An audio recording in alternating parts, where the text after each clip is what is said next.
Hello students, आज journal एंट्रीजचा पहिला problem सुरू होईल. क्वेश्चन 1. जर्नलाइज. तुम्हाला फोटो पाठवलेला आहे 2 प्रॉब्लेमचा, त्यातला पहिला problem. Question 1. Journalise the following transactions in the books of Anand general merchant. हे बघा, इथं प्रेझेंटेशन केलेलं आहे. इथं Anand general merchant journal entries 2019 April 1 ह्या कॉलमची ओळख करून देतो. जर्नल एंट्रीजच्या डेट, ज्या दिवशी व्यवहार घडला ती तारीख. पर्टिक्युलर्स म्हणजे डिटेल्स लिहायचं. जे काय ट्रान्झॅक्शन असेल आणि ज्याची तुम्ही रेकॉर्ड करणार आहे, एंट्री करणार आहे, नोंद करणार आहे, त्याचे डिटेल्स लिहायचं. कोणाला डेबिट, कोणाला क्रेडिट. आता बोलू शकतो आपण, कारण त्याचं प्रॅक्टिस घेतलंय. LF म्हणजे काय? Ledger folio. हे जर्नल आहे. लेजर म्हणून एक दुसरा टॉपिक आहे. लेजर म्हणून आणखीन एक पुढचा टॉपिक आहे, सेकंड टॉपिक. Journal entry. इथं जी जर्नल एंट्री झालेली आहे, इथं जी नोंद झालेली आहे, त्याची नंतर पुढं पोस्टिंग जर्नल लेजर मध्ये होते. जर्नल एंट्रीचं पुढचं पोस्टिंग म्हणतात त्याला. Journal entry recorded in the ledger is called posting. हे पोस्टिंग लेजर मध्ये होत आहे. मग काय होणार, ह्या जर्नलला समजा इथं एक 201 पान असेल. या 201 पानावर जी एंट्री आहे ती लेजर बुक मध्ये ज्या पानावर नोंद होणार, समजा ही इथं 505 पानावर होत असेल, तर लेजर फोलिओचं नाव इथं येणार, पानाचा नंबर, आणि हा पानाचा नंबर लेजर बुकला जाणार. म्हणजे जर्नलचा पेज नंबर लेजर मध्ये जाणार आणि लेजरचा पान नंबर जर्नल मध्ये येणार. आहे बघा, इथं 505 लिहिलं. हे कुठं आहे? हे कुठलं पान आहे? लेजर बुक मधलं पान आहे.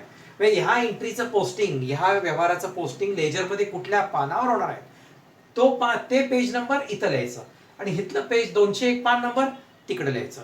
लेजर मध्ये जर्नलचं पेज लिहायचं, पेज नंबर, आणि जर्नल मध्ये लेजरचं लिहायचं, लेजर मध्ये जर्नलचं लिहायचं. एकमेकाची पेज नंबर लिहायचे, की जेणेकरून हे एंट्री लेजर बुक मध्ये कुठल्या पानावर आहे हुडकत बसायला नको. एवढी भरपूर पानं असतात ती. म्हणजे इथं 1 तारखेचं पोस्टिंग लेजर बुक मध्ये कुठल्या पेजवर आहे, 505 पानावर आहे, तिथं तुम्हाला हा व्यवहार सगळा तुम्हाला दिसेल. लक्षात आलं? हे पुस्तकात याच्यावर पण थिअरी आहे. आता पुस्तक आहे ते असणारच की, एवढं तोंडी सांगितलं तरी बस. लास्ट एक वाक्य बोलतो. जर्नल बुक मध्ये लेजर बुकचा पान नंबर लिहायचा आणि लेजर बुक मध्ये जर्नल बुकचा पान नंबर लिहायचा. कळाला? आता डेबिट रुपीज, क्रेडिट रुपीज म्हणजे काय? किती रकमेचं डेबिट दिलंय आणि किती रकमेचं क्रेडिट दिलंय, या दोन्ही अमाऊंट ऑलवेज सेम असतात. Debit is equal to credit हे ऑलवेज सेम असतात. त्यामुळे इथं डेबिट येणार, इथं डॅश येणार, नंतर इकडं क्रेडिटचा अमाऊंट येणार. ज्या एंट्रीला, ज्या व्यवहाराला क्रेडिट दिलंय ते येणार. असं आहे. एकंदरीत रुलिंगची ओळख करून दिली तुम्हाला. आता मी आज पहिलं वाक्य घेतो. पहिलं सेंटेन्स काय वाचा. इथं मी या भागात तुम्हाला वर्किंग नोट करून दाखवणार आहे. थोडंसं वाक्य वाचलं की डायरेक्ट एंट्री करणार नाही, ते दिवस अजून वेळ आहे. एक 4-5 प्रॉब्लेम झाले की तुम्हाला आपोआप सवय लागेल की सेंटेन्स वाचलं की तुम्हाला एंट्री आठवेल. होती, प्रॅक्टिस झाली की होईल. April 1, mister Anand started business with cash ₹60,000. आता पूर्ण दाखवणार मी तुम्हाला व्यवस्थित. हा, बिझनेस स्टार्ट केल्यावर कुठल्या अकाउंटचा विचार करायचा असतो? कॅपिटल. माग आनंद लिहूया. कॅपिटल हा पर्सनल अकाउंट आहे. कारण कॅपिटल कोण आणतं? व्यक्ती आणते. आता ज्या ज्या गोष्टी झाल्या त्या पटपट पुढे जातो, पण पुढे आपल्याला लिखाणाची सवय करायची. आनंद कॅपिटल अकाउंट येणार, कारण आनंद हा मालक आहे. Personal account. आणि बिझनेस मध्ये काय आणलं की बिझनेस सुरू होतो? कॅश. स्टार्टेड म्हटले की हा रिअल अकाउंट आहे. आता कोणाला डेबिट, कोणाला क्रेडिट. जिथं रिअल आहे तिथं रिअल अकाउंटचे रूल बघायचे. फक्त 2च बघायचे. बिझनेस सुरू करायला कॅश आणली. कॅश आणली याचा अर्थ कॅश कम्स इन. कुठला नियम लागणार ह्यातला? Debit what comes in. What comes in? Cash. मग कॅशला डेबिट द्या. इतकी सवय लागली ना, डेबिट लिहिलं की 1 लिहायचंच. कॅशला डेबिट द्या, because cash comes in to start the business. आता कॅपिटल हे पर्सनल अकाउंट आहे. सर्वांनी पर्सनल अकाउंट कडे बघा. इथं कॅपिटल बिझनेस मध्ये आनंदनी दिलं. कॅपिटल बिझनेस मध्ये आनंदनी दिलं. मग credit the giver. Credit the giver असल्यामुळं क्रेडिटचा रूल लागणार. Who is the giver? Anand is the giver. इथं तुमची एंट्री झाली. आता ही एंट्री आधी वाचायची कशी? तुम्हाला क्वेश्चन आन्सर जर कॉलेजमध्ये विचारलं तर तुम्हाला एंट्री वाचता पण आली पाहिजे, रिडिंग आलं पाहिजे, मग रायटिंग येतेच आपोआप. एंट्री कशी वाचायची? कॅश अकाउंट डेबिट, डेबिटचा उच्चार आधी करायचा. Cash account debit. आणि ज्या अकाउंटला क्रेडिट दिलंय त्या अकाउंटला क्रेडिट न लिहिता बॅक साईडला 2 लिहायचं. बॅक साईडला टू, एखाद्या अकाउंटच्या मागं 2 लिहिलं ह्याचाच अर्थ त्या अकाउंटला क्रेडिट दिलंय. एखाद्या अकाउंटच्या मागं 2 लिहिलं, TO2, ह्याचा अर्थ त्याला आपण क्रेडिट दिलंय असा अर्थ निघतो. ह्याला मात्र लिहायचं cash account debit to Anand capital account, अशी एंट्री झाली. आता ती मांडायची कशी बघा, अगदी ह्याला घासूनच घ्यायचं. कॅश अकाउंट डेबिट, अगदी काय डॅश मारायची गरज नाही. कॅश अकाउंट डेबिट, 1-2 बास, टू कॅपिटल अकाउंट. किती हजार आणलेत बिझनेसमध्ये? 60,000. एक 5 एंट्रीज झाल्या की तुम्हाला लिखाणाची पद्धत समजेल. Debit is equal to credit आणि बारीक डॅश द्यायचं. एखाद्या अकाउंटच्या मागं 2 लिहिलंय ह्याचा अर्थ ह्याला जर्नल एंट्री मध्ये क्रेडिट द्यायचं ठरलंय नियमाप्रमाणे, असा अर्थ निघतो. असं इथं क्रेडिट लिहायचं नाही. इथं कसं डेबिट लिहिलं तसं इथं क्रेडिट लिहायचं नाही. परत एकदा ऐका, हा कॅश अगदी डेट कॉलमच्या या रेषेला अगदी घासून घेतला तरी हरकत नाही अगदी. आणि तू जरासं पुढे घ्यायचं, एक कॅश किंवा जरासं थोडंसं पुढे घ्यायचं. अगदी इथं लिहिलं तरी चालतंय टू कॅपिटल अकाउंट, पण पुढे मावायला पाहिजे ना, पुढे मावायला पाहिजे की तो शब्द, म्हणून थोडासा पुढे घ्या बस. लक्षात आलं? ही एंट्री वाचायची कशी? Reading, writing. रायटिंग हे जमतं, ज्याला वाचता येतं त्याला जमतं. कॅश अकाउंट डेबिट, कॅशचा उच्चार पहिल्यांदा करायचा. टू आनंद कॅपिटल अकाउंट राहिलं बघा, to Anand capital account. Anand capital account लिहायचं. नाव असेल तर वापरायचं नाव. Anand capital account, credit the giver आणि कॅश बिझनेस मध्ये आली. आता नॅरेशन घ्यायचं. नॅरेशन बीइंग, मी बारीक लिहितोय,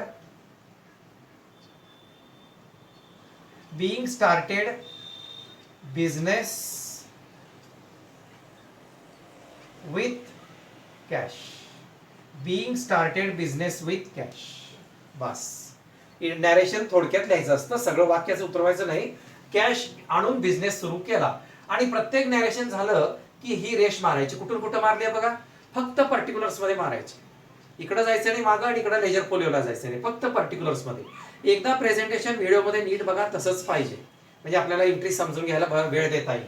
आता एप्रिल, पुढची तारीख काय आहे बघा, 5. एकदम 5 तारखेचा व्यवहार आहे, 5 तारखेचा. आता तो इथं एक्सप्लेन करतो, लक्ष द्या. Purchase goods for cash ₹30,000. आता अमाऊंट पाहिजे की काय परचेस केलं? गुड्स. कसं परचेस केलं? Cash transaction. म्हणजे एक अकाउंट गुड्स येणार आणि दुसरा कॅश. जर कोणाला तरी शंका येईल, सर हे क्रेडिट ट्रान्झॅक्शन नाही का, हे त्यात पार्टीचं नाव आहे का? मी तुला विचारतो, पार्टीचं नाव आहे का त्यात? व्यक्तीचं नाव आहे का? नाही आहे, म्हणजे हे कॅश ट्रान्झॅक्शन आहे. कॅश. हे दोन्हीही रिअल अकाउंट आहेत. आता आपल्याला रफ सोडवायचं आहे. हे दोन्हीही रिअल अकाउंट आहेत कारण ते डोळ्याला दिसतात. आपण गुड्स परचेस केलेले आहेत. परचेस केल्या म्हणजे वस्तू आल्या, goods comes in. Real account कडे बघा फक्त. Debit what comes in, what comes in, goods comes in. मग गुड्सला डेबिट.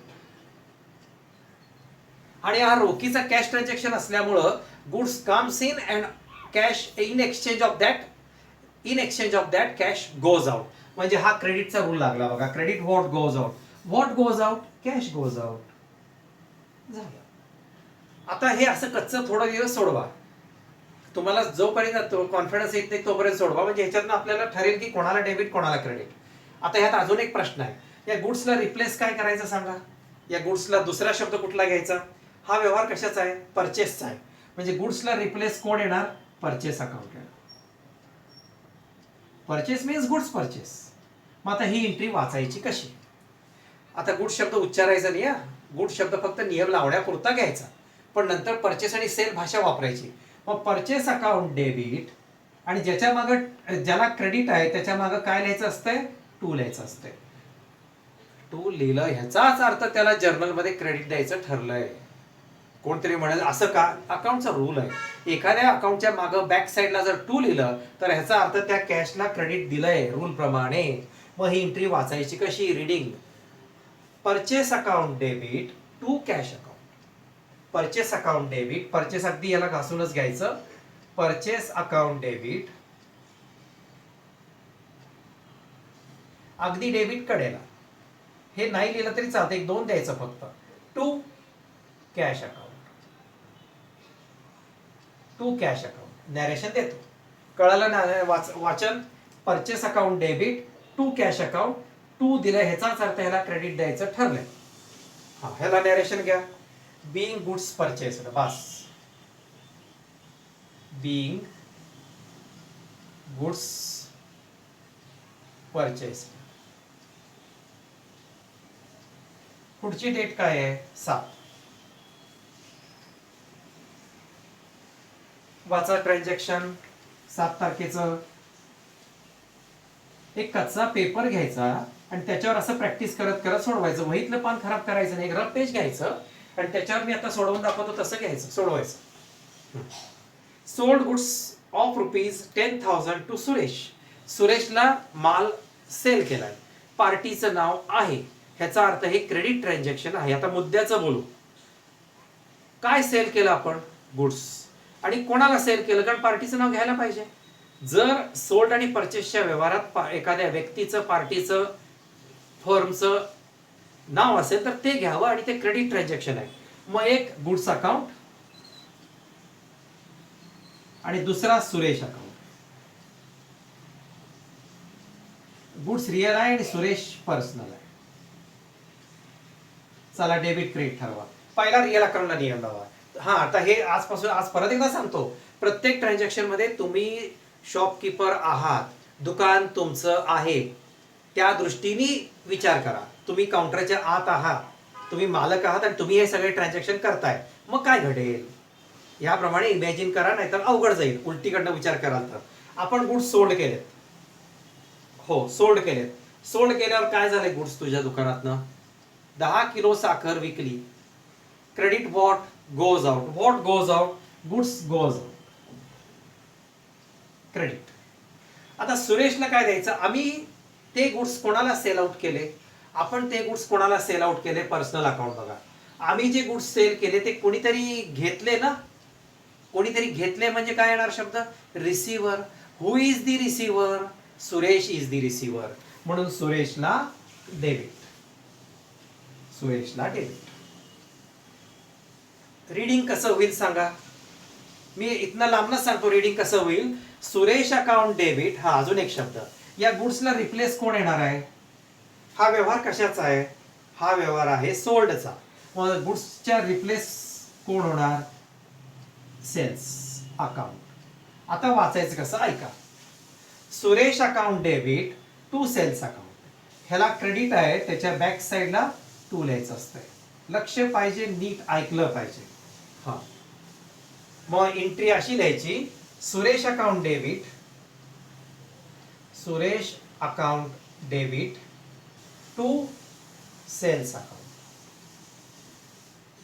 अमाऊंट आहे आपली, वरची अमाऊंट पण लिहायची राहिली आहे 5 तारखेची 30,000. त्याचा काय प्रश्न नाही, एवढं काय अवघड जात नाही. आणि 30,000.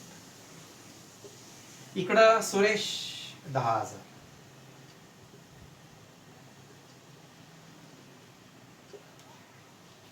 हा, Suresh account debit to sales account. ह्याला नॅरेशन साधं. Being goods sold on credit. Being goods sold on credit. बारीक लिहितोय पण मी बोलतोय, त्यामुळे तुम्हाला नाही दिसलं तरी ऐकू येईल व्यवस्थित. Being goods sold on credit. 7 तारीख झाली. आता ह्याच्या पुढची तारीख 10 तारीख. एक प्रॉब्लेम एक दिवस पूर्ण करायचाच. तरी तुम्हाला मध्ये आधी मला डिस्काउंट वगैरे शिकवताना एक एक लेक्चर एक्स्ट्रा घ्यावं लागेल. त्याचं झटकन प्रॉब्लेम मध्ये कळत नाही, वेगळं घेणार आहे. तारीख 10. Purchased furniture from Govind on credit ₹30,000. काय परचेस केलं? फर्निचर परचेस केलं. मग फर्निचर अकाउंट येणार. कोणाकडनं? गोविंदकडनं. हा पर्सनल अकाउंट आहे आणि हा रिअल अकाउंट आहे. रिअल अकाउंट आहे. चला रिअल अकाउंट कडे बघा वर. फर्निचर परचेस केलं म्हणजे फर्निचर कम्स इन. बिझनेसमध्ये फर्निचरनी एंट्री केली. ज्या ज्या गोष्टी बिझनेसमध्ये एंट्री करतात का नाही त्यांना डेबिट द्यायचं, आणि ज्या ज्या गोष्टी बिझनेसमध्ये एक्झिट होतात त्यांना क्रेडिट द्यायचं. असं मी इथं शब्द वापरला, एंट्री आणि एक्झिट. हा, मग आता फर्निचर परचेस केलं, मग debit what comes in. What comes in? Furniture. आणि उधारीचा व्यवहार आहे, स्पष्ट सांगितले की क्रेडिट. मग आपण जे फर्निचर परचेस केलं ते कोणीतरी दिलं, दुकानदार ओळखीचा होता, हा घेऊन जावा 15 दिवसांनी पैसे द्या. मग आता इथं कुठला नियम लागणार बघा तुम्हीच. त्यांनी दिलं म्हणून आम्ही परचेस केलं, म्हणजे credit the giver. Who is the giver? Govind is the giver, म्हणजे ह्याला क्रेडिट. आता इथं परचेस आणि सेल्सचा व्यवहार असल्यामुळे इथं रिप्लेस होत नाही. परचेस आणि सेल्स हे शब्द कोणाला रिप्लेस होतात? गुड्सला. नीट आहे का? गुड्सला रिप्लेस आहेत ते. फर्निचरला फर्निचरच. आता ही एंट्री कशी वाचायची मी इथं काही खराब करत नाही, फक्त वाचून दाखवतो. Furniture account debit to Govind account. लिहा, furniture account debit, furniture account debit to Govind account. कितीचे फर्निचर परचेस केलंय? 30,000. हे ऍक्च्युअल आता सुरू झालं आपलं अकाउंटिंग. अकाउंट सुरू झालं पोस्टिंग. आता ह्या पद्धतीचे बरेच प्रॉब्लेम घ्यावे लागतील. यातल्या व्हरायटी एंट्रीज म्हणजे ट्रान्झॅक्शन येणार, मग आपण त्याच्या जर्नल एंट्रीज करणार. ह्याला ओरिजिनल बुक म्हणतात, प्राईम बुक म्हणतात. ट्रान्झॅक्शन घडल्यानंतर पहिल्यांदा कुठल्या बुकमध्ये रेकॉर्ड केलं जातं? जर्नल बुकमध्ये रेकॉर्ड केलं जातं. Journal book, prime book, original book असं म्हणतात. शब्द म्हणजे हे पहिल्यांदा इथं पोस्टिंग करतात आणि तिथून ते जर्नल बुकमध्ये जातं, लेजर बुकमध्ये. हा, 30,000. नॅरेशन घ्या. आता नॅरेशन मी तोंडी सांगतो. Narration. Being furniture purchased, being furniture purchased on credit,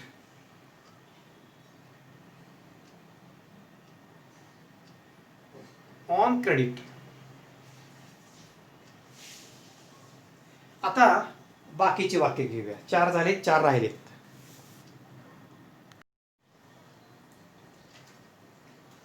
date 15. Me continue केलेला आहे, फक्त पुसून मावत नाही म्हणून पुसून घेतलेलं आहे. Paid rent ₹3,000 and paid by debit card. Debit card म्हणजे तुमचं जे एटीएम कार्ड असतं त्याच्यातनं पैसे तुम्ही ट्रान्सफर केलेले आहेत. डेबिट कार्डनी पैसे दिलेत. मग आता इथं 2 अकाउंट येणार. डेबिट कार्ड म्हणजे तुम्ही बँकेचा वापर केला. मग इथं येणार रेंट अकाउंट एक येणार. काय पेड केलं तुम्ही? रेंट. आणि दुसरा अकाउंट बँक, कंसात डेबिट कार्ड.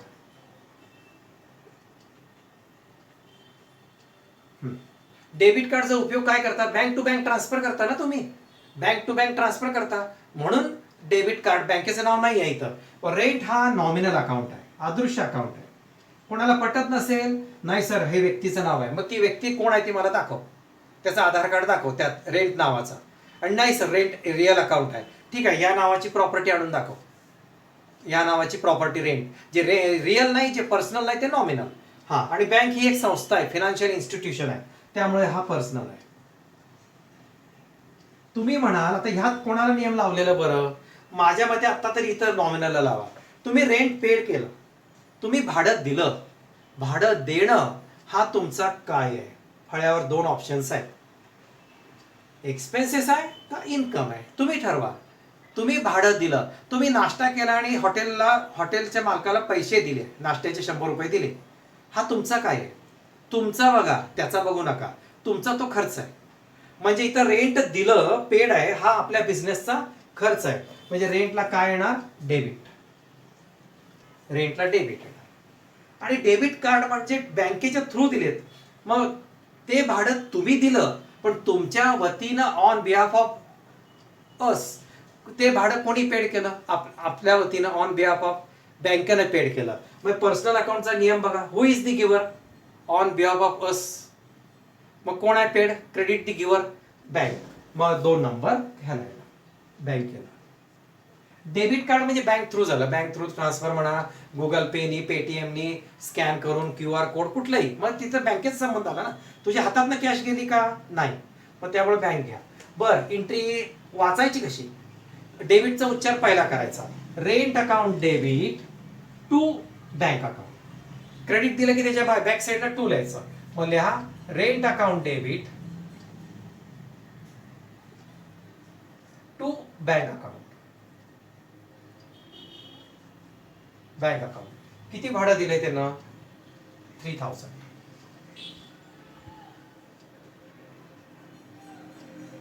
नरेशन घ्या. being rent paid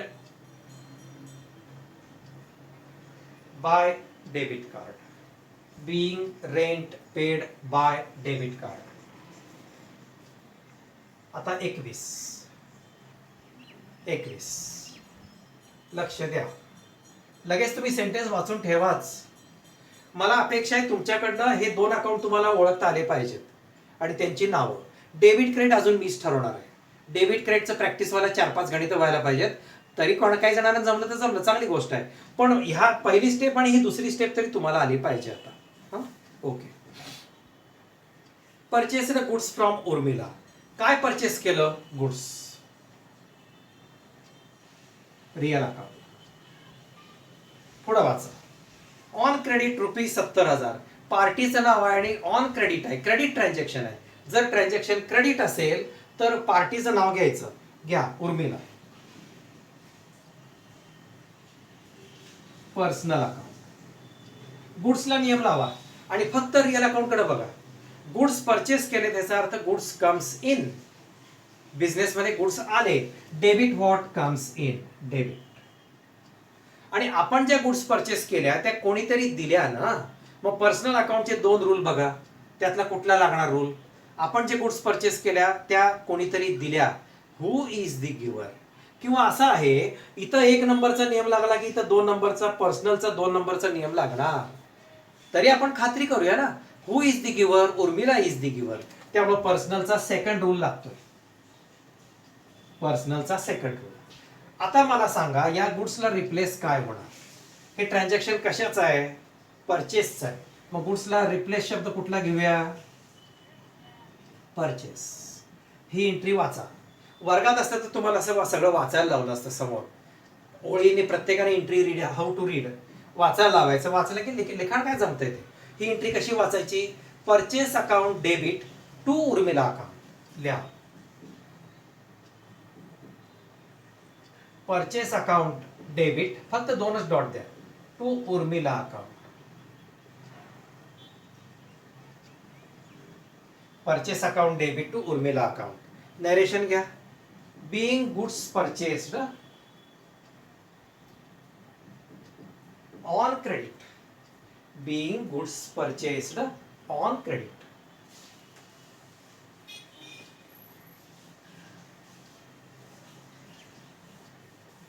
हम्म. 27 तारीख. 27.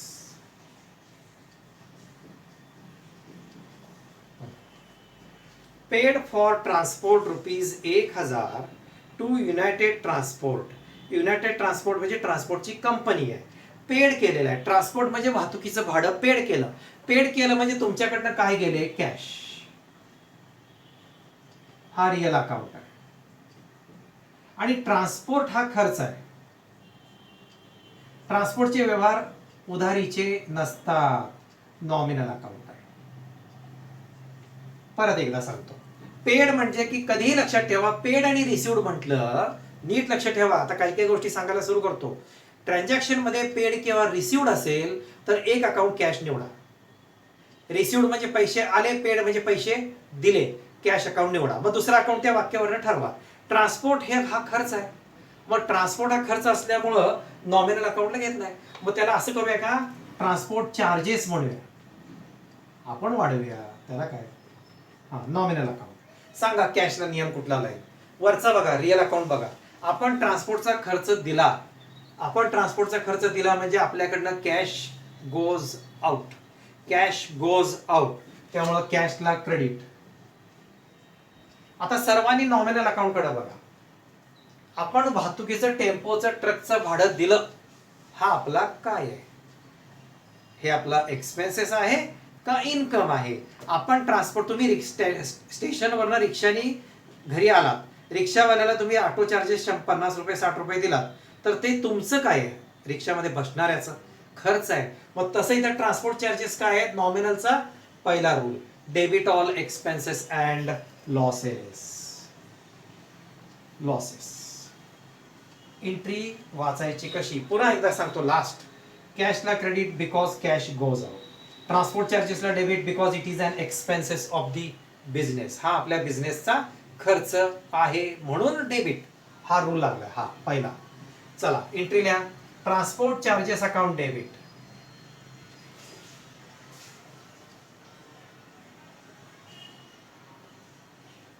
To cash. नॅरेशन घ्या. Being transport charges paid. Narration clear लिहायचं, शॉर्ट आणि क्लिअर लिहायचं बस. Being transport charges paid. आणि आजची लास्ट एंट्री या प्रॉब्लेमची, नीट वाचा. पैसे कोणाला दिलेत? कोणाच्या वतीने? ऑन बिहाफ ऑफ म्हणजे च्या वतीने. ज्यांना पैसे द्यायचे होते ती व्यक्ती आज आली नाही, म्हणून तिचे पैसे दुसऱ्या व्यक्तीच्या हातात दिले आणि सांगितलं तू दे, असा अर्थ झालाय. Paid to Urmila ₹20,000 on behalf of Sharmila. On behalf of Sharmila. शर्मिलाच्या वतीने कोणाच्या हातात पैसे दिले? उर्मिलाच्या हातात. मगाशीच एक वाक्य बोललो होतो, पेड आणि रिसिव्ड असेल तर कॅश अकाउंटचा विचार करावा. मग पहिला अकाउंट कॅश घ्या. पहिला अकाउंट कॅश आणि दुसरा अकाउंट उर्मिला घ्या. कारण आता व्यवहारात शर्मिला नाहीच आहे. शर्मिला ऑफिसला आलीच नाही. तिचा पगार आपण पगार समजा उर्मिलाच्या हातात दिला, मग याचा अर्थ उर्मिला नंतर ते शर्मिलाला देणार. आता शर्मिला आपल्या ट्रान्झॅक्शन मध्ये नाहीच आहे, प्रेझेंट नाहीच आहे. त्यामुळे आपण उर्मिलाला पैसे दिले, मग उर्मिला अकाउंट घ्यायचा. आणि मी आज सांगितलं रिसिव्ड आणि पेड असेल, कॅश अकाउंट एक अकाउंट निवडायचा फिक्स. मग आपण पेड केलेत, उर्मिलाला कॅश पेड केलेत आहेत शर्मिलाचे. मग कॅश पेड केल्यावर कॅश गोज आउट. इथं बघा लगेच व्हॉट गोज आउट. माझा क्वेश्चन आहे ना, what goes out? Cash goes out. Credit what goes out? Credit. मग सर्वांनी पर्सनल अकाउंट बघा. अरे ठरवलंच नाही होय. हा रिअल अकाउंट आणि हा पर्सनल अकाउंट उर्मिला. हा सर्वांनी पर्सनल कडे बघा. आपण कोणाच्या हातात पैसे दिले? जस्ट आत्ता प्रेझेंट कोण आहे आपल्या समोर ऑफिसमध्ये? उर्मिला आहे. मग उर्मिलाला कुठला नियम लावणार यातला? रिसिव्हर का गिव्हर? अहो आम्ही दिलेत पैसे म्हणजे ती रिसिव्हर आहे. उर्मिला इज दी रिसिव्हर, म्हणून उर्मिलाला डेबिट. उर्मिलाला डेबिट. एंट्री वाचून दाखवा, जमेल का बघू.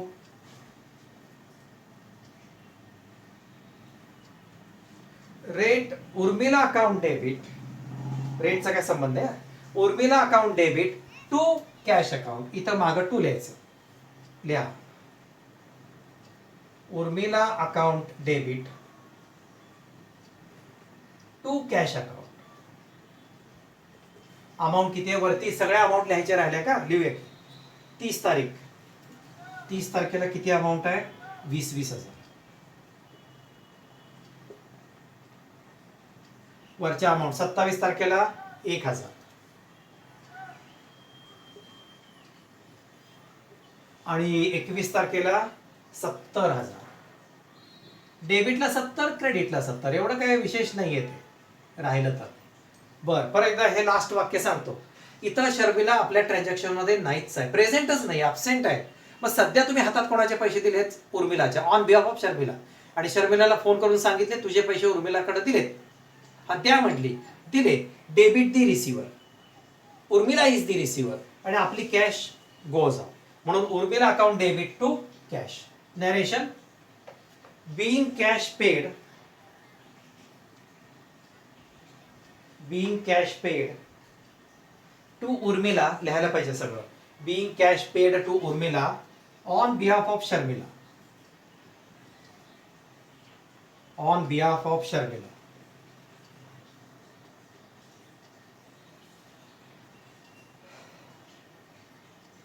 आणि शेवटी काय करायचं, झालं वाक्य ओके. सर्व जर्नल एंट्रीची बेरीज करायची आणि इथं दोन्ही साईडची बेरीज करून टॅली टोटल दाखवायची. जेवढी डेबिटची असती तेवढी क्रेडिटची असती, कारण का दोन्हीकडे सेम आकडे आहेत ना. त्यामुळे एका साईडची बेरीज करा आणि दोन्हीकडे लिहून टाका. अशी जर्नलची बेरीज करायची असती. आणि शेवटी हे जे जादा रुलिंग आहे हे सगळं काढून सगळं व्यवस्थित प्रेझेंटेशन करून घ्यायचं. हीच रेष पुढं ओढून टाकायची आणि हे सगळं एक्स्ट्रा पुसून टाकायचं. बस. समजा 2 पानं लागली, एका प्रॉब्लेमला 2 पानं लागली, तर हे जे वरचं प्रेझेंटेशन आहे हे फक्त वरती लिहिलेलं हे एका पानावरच करायचं, पहिल्या पेज 1 वर. आणि हे कॉलमची नावं मात्र दुसऱ्या पानावर पण पाहिजे. काही वेळा एंट्रीज एवढे असतात की ज्या पहिल्या एका पानात बसत नाही. मग त्यामुळे हे रुलिंग जे आहे खालचं पर्टिक्युलर्स वगैरे ते तिकडेही करायचं. फक्त इन दी बुक्स वगैरे फक्त फर्स्ट पेजला करायचं. आणि दोन्ही पानाची बेरीज म्हणून दोन्हीकडे सेम बेरीज येते. लक्षात आलं. आज पहिला प्रॉब्लेम झालेला आहे. तुम्हाला मी दुसरा प्रॉब्लेम पण पाठवलेला आहे क्वेश्चन 2. तो मी पुढच्या तासाला एक्सप्लेन करतो. सध्या आता एक एकच राहू दे, कारण लगेच तुम्हाला ट्रेड डिस्काउंट आणि कॅश डिस्काउंट ट्रान्झॅक्शन मध्ये घेऊन शिकवणार आहे. 5% ट्रेड डिस्काउंट, 10% कॅश डिस्काउंट असली वाक्य येणार. मग जीएसटीची वाक्य येणार. जीएसटी शब्द माहित आहे, प्रत्येक बिलात आता असतं GST, C GST, S GST, थोडंसं 10वी लेवलला झालंय ते आहेत. त्याच्यानंतर चेकचे ट्रान्झॅक्शन येणार, चेकचे व्यवहार ते शिकवायचे. असं सगळं यात फुल सेटलमेंटचे व्यवहार आहेत. फुल सेटलमेंट असे वेगवेगळे ट्रान्झॅक्शन कधी संपत नाहीत. शेवटी आपल्याला थांबावं लागतं, पण नंबर ऑफ ट्रान्झॅक्शन खूप प्रकार असतात. त्याच्यात टाईप खूप येतात, पूर्वीपासूनच आहे. झालं. आज मी पहिला प्रॉब्लेम घेतला, हा कोणाला लक्षात येईल, सगळ्यांनी जो मागचे व्हिडिओ नीट ऐकलेत, वही पूर्ण केली आहे आणि पुन्हा पुन्हा ऐकायचं, त्यांना कळेल. आणि हे रूल पाठ पाहिजे. मी एखादा रूल लावत असताना 6 रूल बघा म्हणत नाही मी, 2च रूल बघा, किंवा हे 2 बघा, किंवा हे 2 बघा. 2 पैकी एक ऑप्शन निवडायचं आहे ॲक्युरेट. लक्षात आलं का. आणि प्रत्येक रूल हे अपोजिट आहेत. Comes in goes out, receiver giver, expenses income, एक्सपेन्सेसच्या अगेन्स्ट इन्कम येते, लक्षात आलं. आज हा पहिला झालाय, उद्या मी दुसरा एक्सप्लेन करतो. जर्नलची टोटल करा तुम्ही तुमच्या घरात आणि दोन्हीकडे एकच अमाऊंट आली पाहिजे, कारण debit is equal to credit. ठीक आहे, ओके.